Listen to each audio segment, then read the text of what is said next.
अस्सलाम वालेकुम नाज़रीन इकराम। IND टुडे के खबरनामे में आपका खैर मकदम है।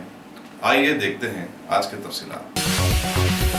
बरेलवी मसलक के बानी आला हज़रत इमाम अहमद रजा खान के 7 साला उर्स के ज़िमन में दीनी वखामती मदरसे जामे अनवारुल हक और तंजीम खुद्दाम रसूल के ज़ेर तमाम 29 और 30 सितंबर को मीनार गार्डन फंक्शन हॉल नया पुल पर 2 रोजा आलमी सेमिनार मुनक्किद होगा। बनारस के मुफ्ती गुलाम यासिन खादरी, दरगाह आलिया खादरिया बरेली के सज्जादा नशीन मौलाना एहसान रजा खान, साबिक सदर शोबे उर्दू BR अम्बेडकर यूनिवर्सिटी फारूक अहमद सिद्दीकी, मुंबई के डॉक्टर गुलाम साबिर शम्स मजबाही, डॉक्टर सैयद महमूद सफीउल्लाह और शेखुल माकुलात जामे निजामिया मौलाना सैयद शाह अजीजुल्लाह खादरी वगैरह अपने मखालजात पेश करेंगे। मदरसे के बानी व नाजिम मोहम्मद साजिद हुसैन ने एक मीडिया कॉन्फ्रेंस में ये बात बताई।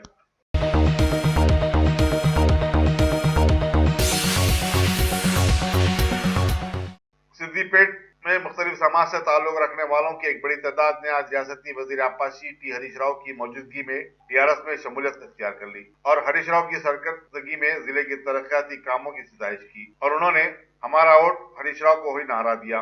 जिन तबकात के नुमाइंदों ने हरीश राव की क़यादत में अपने इत्तेमाद का इजहार किया उनमें कुर्मी संगम, राज्य का संगम, नाई संगम के नुमाइंदे शामिल थे।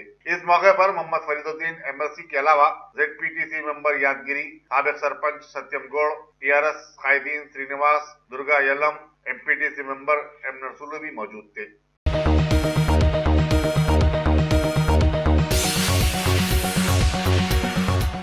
असम्बली हल्के शाहमीनार के मजलिस उम्मीदवार मुमताज अहमद खान ने आज घासी बाजार डिवीजन के तहत चौके मुरगान इलाके का दौरा किया और आवाम से मुलाकात की। यहाँ मुमताज खान का फकीदुल मिसाल खैर मकदम किया गया और बकसरत गुलपोशी की गई। इस दौरे में मजलिसी कारपोरेटर मुस्तफा अली मुजफ्फर, मुख्तार अहमद खान, इम्तियाज अहमद खान के अलावा मजलिस के कारकुनों की बड़ी तादाद शरीक।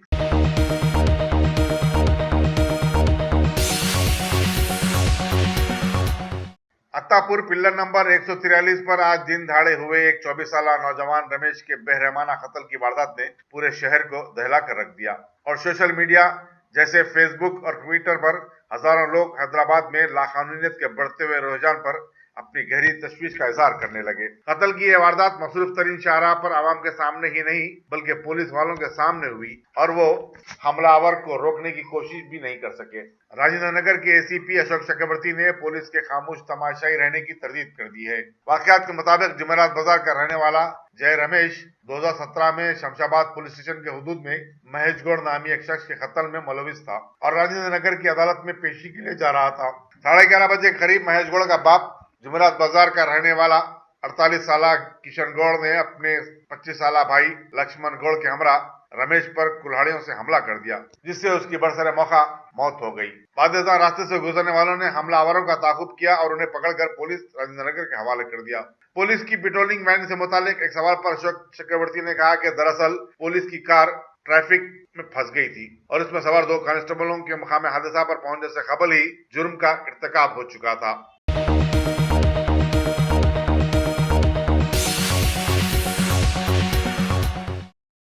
बहादुरपुरा पुलिस स्टेशन के हुदूद में मामूल न देने पर फुरखान कटिंग सैलून के मालिक पर हॉकी स्टिकों से हमला करने का एक वाकया पेश आया है जिसमें वो शदीद तौर पर जख्मी हो गया। हमला करने वालों के नाम वहीद लाला, खदीर, एजाज, चोर ख्वाजा और गंजटी असलम बताए जाते हैं। दिल्ली के मुतवत्तिन सज्जाम ने चंद माह कबल यहाँ पर अपनी दुकान खोली थी। यहाँ पर यह बात काबिल जिक्र है कि उत्तर प्रदेश और दिल्ली से ताल्लुक रखने वालों ने शहर के कई इलाकों में खासकर पुराने शहर में हेयर कटिंग सैलून खोल रखे हैं।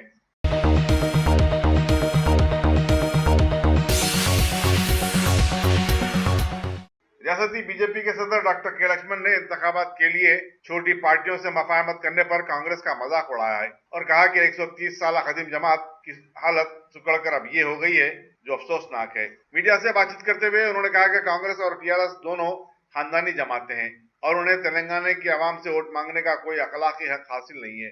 उन्होंने कहा कि रियासत का भला सिर्फ बीजेपी ही कर सकती है।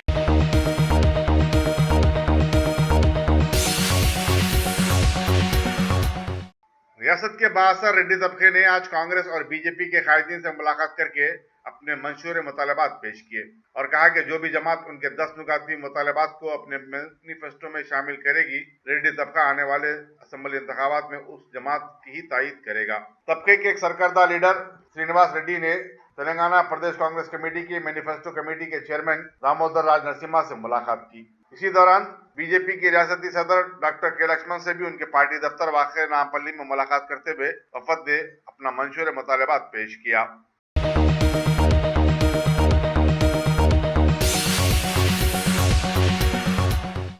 मकानात की तामीर के कामों से वाबस्ता मजदूरों की तंजीम पूर्ति भवना निर्माण संगम के वफद ने आज सदर रियासती बीजेपी डॉक्टर लक्ष्मण से मुलाकात की और अपने मसाइल से वाकिफ करवाया। वफद ने बीजेपी के मैनिफेस्टो में तामीराती मजदूरों के लिए डबल बेडरूम मकानात, महाना वजीफा और मेडिकल हेल्थ कार्ड को शामिल करने की मांग की और कहा कि रियासत के तमाम मजदूर बीजेपी की इसी सूरत में हिमायत करेंगे।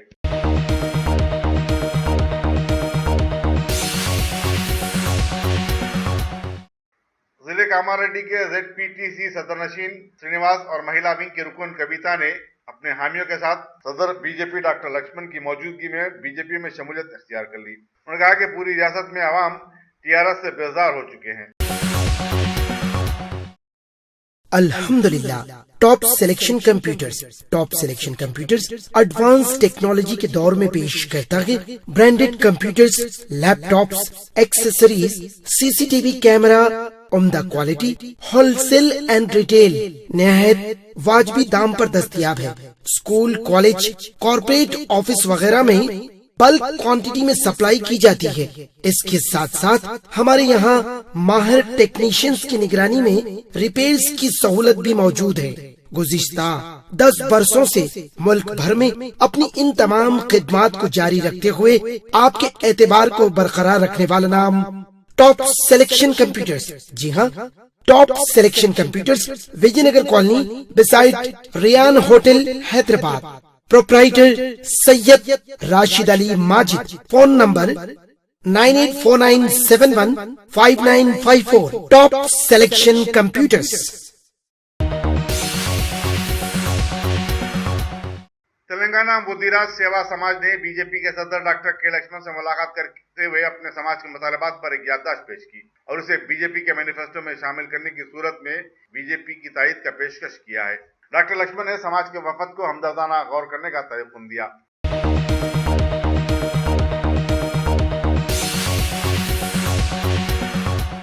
साबिक सदर प्रदेश कांग्रेस कमेटी D श्रीनिवास, जो TRS के राज्यसभा रुकन भी हैं, कांग्रेस में दोबारा शामिल होने के लिए नेक शुगुन का इंतजार कर रहे हैं। बताया जाता है कि कांग्रेस हाईकमान ने D श्रीनिवास को पार्टी में दोबारा शामिल करने की इजाजत दे दी है। उनका ताल्लुक निजामाबाद से है।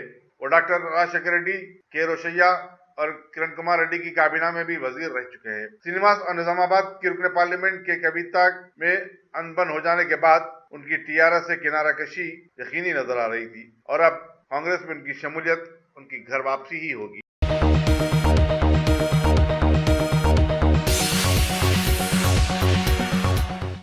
वरंगल में सियासत की जानी पहचानी शख्सियत और TRS की साबिक रुकन असेंबली कुंडा सिरिका और उनके शौहर कुंडा मुली ने, जो कानून साज काउंसिल के रुकन भी हैं, आज कांग्रेस आई में शामिल हो गए। इन दोनों कायदीन ने वरंगल के मौलाना खुसरो बयाबानी के हमरा दिल्ली में सदर कांग्रेस राहुल गांधी से मुलाकात की। इस मौके पर सदर प्रदेश कांग्रेस कमेटी उत्तम कुमार रेड्डी और कायदे कानून साज काउंसिल मोहम्मद अली शब्बीर भी मौजूद थे। राहुल गांधी ने तवक्को जाहिर की कि कुंडा फैमिली के पार्टी में शामिल होने से जिले वरंगल में कांग्रेस को इस्तेहकाम मिलेगा। देखा जाए तो ये दोनों यानी मियाँ बीवी कांग्रेस को घर वापिस हुए हैं। वो इससे कबल कांग्रेस से वापिस आते हैं। कुंडा सिरिका राजशेखर रेड्डी काबीना में वजीर भी रह चुकी हैं।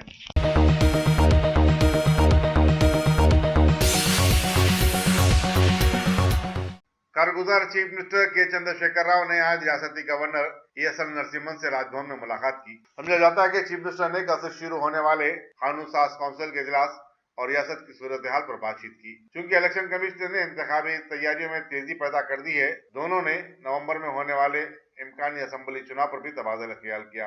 बावर किया जाता है कि चीफ मिनिस्टर ने रियासत में पुरअमन और आजादाना इंतखाबात के लिए सरकारी मिशनरी के इक़दाम से भी वाकिफ करवाया।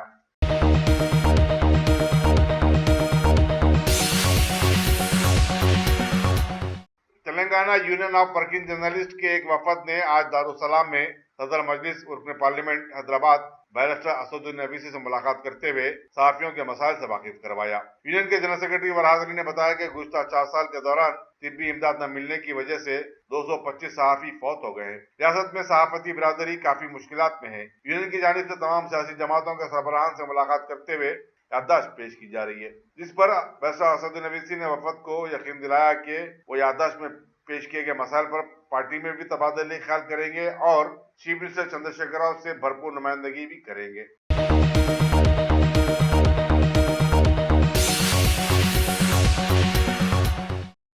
असम्बली हल्के कारवान के मजलिस उम्मीदवार कौसम मोहिउद्दीन ने आज बल्दी डिवीजन कारवान के इब्तदाई सुदूर मोतमदीन और सरगर्म मजलिसी कारकुनों से खिताब किया और उन पर जोर दिया कि वह जमात को आने वाले चुनाव में कामयाबी दिलाने के लिए अभी से सरगर्म हो जाए। राय दहिंदों से राब्ता पैदा करते हुए उन्हें मजलिस के तरक्याती कामों से वाकिफ करवाया जाए। कौसम मोहिउद्दीन ने कहा कि वह पार्टी के सिपाही की हैसियत से मजलिस के वफादार रहेंगे और उसके फरोग के लिए मन तन धन से काम करेंगे। उन्होंने कहा कि वो आवाम के मसाइल हल करने, मुश्किलात को कम करने और बुनियादी जरूरत फराहम करने रात दिन लगे हुए हैं। इस इजलास में कारपोरेटर्स भी मौजूद थे।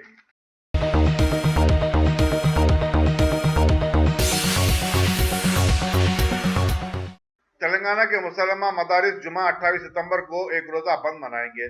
Telangana recognised school management association के माविन सदर मोहम्मद अनवर ने मीडिया को बताया कि उनके मुतालबात में 660 से जायद स्कूलों को यूनिवर्सिटी की इजराई, खानगी स्कूलों के टीचर्स को हेल्थ कार्ड, डबल बेडरूम मकानात में कोटे की फराहमी के अलावा खानगी स्कूलों की इमारत को प्रॉपर्टी टैक्स, बरखी और आबरासानी के बिल के मामले में कमर्शियल के बजाय डोमेस्टिक मुतवस्सिल करना शामिल है।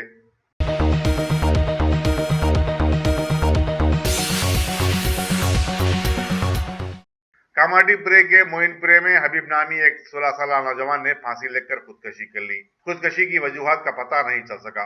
पुलिस कामाडीपुरे ने लाश को पोस्टमार्टम के लिए दवाखाना उस्मानिया मुंतकिल किया और तहकीकात का आगाज कर दिया है। अगर आपने हमारे चैनल को सब्सक्राइब नहीं किया है तो आपको यहाँ सब्सक्राइब बटन दिख रहा है, उसे क्लिक करिए और सब्सक्राइब कीजिए और साथ ही साथ बेल आइकॉन को भी क्लिक करिएगा, जिससे कि आपको ताजा अपडेट मिलते रहें। हुकूमत बनाने से पहले जबरदस्त तरीके से आधार कार्ड की मुखालिफत करने वाली बीजेपी पार्टी ने सत्ता में आते ही मुल्क में आधार कार्ड का जबरदस्त ऐसा मसला बना दिया कि बात हुकूमत की अदालत तक पहुंच गई और सुप्रीम कोर्ट ने अब कुछ हुकूमत को समझाते हुए बताया है कि इस कार्ड के जरिए समाज के बिछड़े तबकात को कुछ फायदे हासिल हुए हैं, लेकिन साबिक़ा में इसके डाटा लीक के सैकड़ों वाक़यात के तनाजुर में हुकूमत को पाबंद किया है कि वो इसके हिफाजती इक़दाम करे। अब देखना है कि हुकूमत ये कैसे करती है, जबकि सुप्रीम कोर्ट ने यह भी बतलाया है कि आधार कार्ड से बैंक अकाउंट और मोबाइल नंबर्स को जोड़ना बिल्कुल गलत है। भारत के बिछड़े तबकात को तहफ़्फ़ुज़ात देने के सिलसिले में हुकूमत के सुप्रीम कोर्ट ने तमाम मामलात को रियासती हुकूमतों को तफवीज़ कर दिया है। आगे बताया है कि इस सिलसिले में 2006 के नागराज जजमेंट को मौज़ूअ बहस नहीं बनाया जा सकता। अपने तकरीरों में जबरदस्त माहिर पीएम मोदी ने एक रैली को मुखातिब करते हुए लोगों को समझाने की कोशिश की कि मुल्क को वोट बैंक की सियासत ने तबाह करके रख दिया है। वाज़ेह रहे कि ये जमहूरियत का प्रचार कर रहे थे। भोपाल के बीजेपी वर्कर्स के इजलास में इन्होंने सभी के सामने वोट बैंक की सियासत हटा देने का मुद्दा रखा, जबकि स्वच्छ भारत का जायद मुद्दा पहले ही से चल रहा है और रोटी, कपड़ा और मकान के मुद्दों की तरफ किसी की तवज्जो नहीं है। हुकूमत के सुप्रीम कोर्ट ने आम अपील पर अपनी राय ऐसे दी है कि मुल्क में इंतजामात तय होने के बावजूद भी लोग इंतखाबात में हिस्सा ले सकते हैं और पार्लियामेंट को पाबंद किया कि इस सिलसिले का कानून वो बनाए। पार्लिमानी और असेंबली मेंबर्स की वकालत करने पर रोक लगाने से भी अदालत ने इनकार कर दिया है। बीजेपी हुकूमत वाली रियासत हिमाचल प्रदेश में मौसम गैर यकीनी चल रहा है। कभी तेज बारिश है तो कहीं सैलाब के हालात हैं। बहरहाल अवाम किसी न किसी तरीके से परेशान हाल ही है। अभी खबर है कि वहां की लाहौल घाटी में जबरदस्त बर्फबारी के बाद रुड़की में वाक़े इंडियन इंस्टीट्यूट ऑफ टेक्नोलॉजी के 50 फंस जाने वाले स्टूडेंट्स को भारतीय फौज के जवानों ने हेलीकॉप्टर्स के जरिए बचा लिया है, जबकि बहुत सारे लोगों की वहां के आसपास के इलाकों में फंसे रहने की खबरें अभी भी चल रही हैं। भारत के मायानाज नोटबंदी लाने वाले और जोरदार अंदाज में इसकी वकालत करने वाले मरकजी वजीर फाइनेंस अरुण जेटली ने भारतीय बैंक्स को मशवरा दिया है कि वो ईमानदारी से अवाम को कर्ज दें और धोखा देने और कर्ज डुबाने वालों के खिलाफ सख्त कार्रवाइयां भी करें। भारत में राफेल सौदा घोटाले के जबरदस्त तनाज़ात वाले माहौल में बीजेपी के मुतनाज़िया सलाहकार संबित पात्रा ने कांग्रेस पर पलटवार करते हुए बताया कि रॉबर्ट वड्रा के दोस्त संजय भंडारी के घर पर छापेमारी के वक्त राफेल सौदे के कुछ दस्तावेजात हासिल हुए थे, लिहाजा इस सौदे में कांग्रेस को कमीशन नहीं मिला, इसलिए चिल्ला रही है। यानी अब तय हो गया है कि वाकई इसमें घोटाला हुआ है। वाज़ेह रहे कि ऊपर वाले ने इंसान को अकल देकर एक समाजी जानवर जरूर बनाया है और इसमें और दूसरे जानवरों में फर्क इतना लाया है कि इसके पास अकल है, लेकिन कुछ इंसान अपनी अकल से परे अपने आकाओं के पीछे वफादारी से दुम हिलाते फिरते हैं। ये नहीं देखते कि उनका आका चोर है या डाकू या दहशतगर्द है या फिर मुल्क का गद्दार है। वजीर खारजा सुषमा स्वराज ने अमेरिका के दौरे पर जाकर न्यूयॉर्क में एहतमाम करदा यूएनओ की 73वीं बैठक में हिस्सा लिया और G4 ममालिक के वज़ीर खारजा से मुलाकातें की। साइप्रस, एस्टोनिया के साथ साथ यूजी के वज़ीर आज़म से भी इन्होंने इस मौके पर बातचीत की। 2019 के आम इंतखाबात के खुरबत वाले माहौल में हुकूमत के सभी महकमे जबरदस्त हरकत में हैं और जल्दी जल्दी बैरूनी ममालिक से सौदों को तक़वियत दी जा रही है। राफेल डील के तनाज़ात वाले माहौल में ही महकमे दिफा ने एक और डील को मंजूरी दे दी है, जिसके तहत भारत के नाकारा T-72 टैंक्स में नए 1000 इंजन लगाने के लिए 2300 करोड़ की खरीदी की DAC ने मंजूरी दे दी है। आ गई ना वही बात कि जो करना है, जैसा करना है, जल्दी कर लेना है, पता नहीं फिर मौका मिले ना मिले, है ना। मुंबई की खुसूसी अदालत ने मुल्क के पंजाब नेशनल बैंक को हजारों करोड़ का चूना लगाने वाले भगोड़े नीरव मोदी को एनफोर्समेंट डिपार्टमेंट की जानिब से इसे भगोड़ा करार दिए जाने के सिलसिले में 1 महीने में जवाब तलब किया है। दुनिया के ज्यादातर मुल्क अमेरिका ने बड़ी तेजी से तीसरी ताकत बनने वाले भारत में अपने कारोबार को जमा कर अब इसकी तारीफें शुरू कर दी हैं। यूएनओ की बैठक में सदर डोनाल्ड ट्रंप ने खुल्लम खुल्ला कह दिया है कि भारत में लोगों को गरीबी से हटाकर मीडियम रेंज में ला दिया गया है, जबकि भारत के ही आदादोशुमार के मुताबिक अभी भी यहाँ पर 50 से 60% से ज्यादा लोग गरीबी के सतह से नीचे जिंदगी गुजार रहे हैं। चलिए इसी बहाने सियासत किसे कहते हैं आवाम की समझ में आ रहा है। यूएनओ की चल रही बैठक में सदर डोनाल्ड ट्रंप ने ईरान पर जबरदस्त तनकीद की और बताया कि वहां का माहौल एकदम गैर यकीनी सा हो गया है और तो और ईरान से न्यूक्लियर पावर को रद्द करवाने के अपने फैसले का भी इन्होंने इस मौके पर इआदा किया, क्योंकि इनके मुताबिक न्यूक्लियर पावर सिर्फ अमेरिका ही बन सकता है, दूसरे नहीं। सदर जमहूरिया रामनाथ कोविंद ने एक पुरअसर तकरीब में नेशनल स्पोर्ट्स अवार्ड्स खिलाड़ियों में तकसीम किए। मीराबाई चानू और विराट कोहली को मिला राजीव गांधी खेल रत्न अवार्ड और दीगर 20 खिलाड़ियों ने अर्जुन अवार्ड्स हासिल किए। अगर आपने हमारे चैनल को सब्सक्राइब नहीं किया है तो आपको यहाँ सब्सक्राइब बटन दिख रहा है, उसे क्लिक करिए और सब्सक्राइब कीजिए और साथ ही साथ बेल आइकॉन को भी क्लिक करिएगा, जिससे कि आपको ताज़ा अपडेट मिलते रहें।